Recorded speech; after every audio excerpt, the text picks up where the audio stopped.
আসসালামু আলাইকুম। আশা করি সবাই ভালো আছেন, সুস্থ আছেন।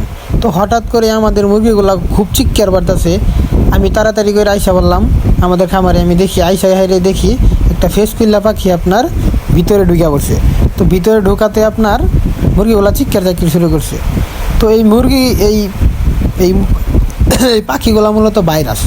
তো খামারে আপনার এই পাখিগুলো যদি ঢুকে পড়ে মুরগির একটা রোগবালাই হতে পারে। তো এই পাখিটার আমি খুব চেষ্টা করতেছি, মানে বাহিরে বাইর করবো, চিন্তায় আছি বাইর করবো কেমনে। তো সালারে দেখে ডরও করে। তো সালায় তো আপনার ফেস কিলো যদি ঠুর মারে আমার চান্দি মধ্যে, পুরো তো আমার অবস্থা খারাপ।